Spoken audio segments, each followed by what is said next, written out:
Wakati tulichaguliwa tukaingia kwa serikali ya William Ruto, kulikuwa na naibu wa rais. Tukakuja hapa Ukambani, yule alikuwa naibu wa rais akasema, nyinyi watu wa Masaku hamuna shares. Alisema hakusema? Alisema hakusema? Alisema nyinyi kula yenu ya Wakamba ni 1.5, na akasema hiyo kura haiwezi peleka mtu mahali.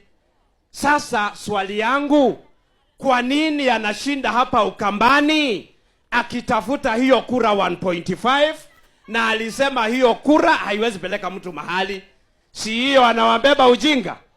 Si anawabeba ujinga? Si alisema kura yenu ni 1.5 na akasema hiyo kura haiwezi peleka mtu mahali?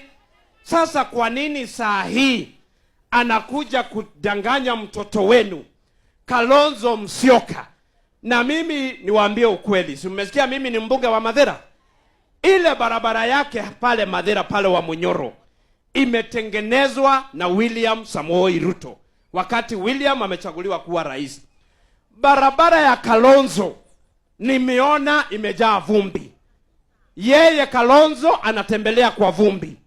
Yeye huyo wanatembea na yeye kutoka wa Munyoro anatembelea juu ya rami. Nyinyi hamuoni anabeba mtoto yenu ujinga? Si anabeba mtoto wenu ujinga? Mimi nataka kuuliza Kalonzo Musyoka, waachana na huyo jamaa.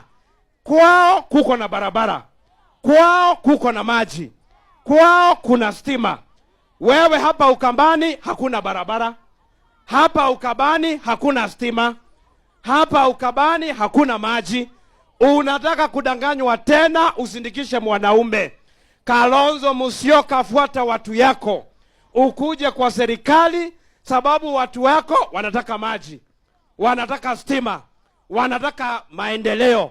Munataka stima ama munataka siasa? Munataka barabara ama munataka siasa? Munataka empowerment ama munataka siasa? Munataka barabara? Munataka barabara? Muambie mtoto wenu aache kudanganywa, akuje ajiunge na serikali ili Ukambani pia kwake hapo kupate barabara, mpate rami na mpate maji. Mtamwambia? Mtaambia Kalonzo aache kufuatana na huyo jamaa? Mtamwambia atoke huko? Sababu mimi najua huyo jamaa anamdanganya. Mimi ni mbunge yake, najua anadanganya Kalonzo, alafu atamwacha kwa mataa. Nyinyi mkae na William Samoei Ruto, hii Ukambani pia nyinyi mpate maji ya kulima, pia nyinyi mpate barabara ya rami, pia nyinyi watu wenu wapate stima. Tumekubaliana watu wa Masaku? Tumekubaliana?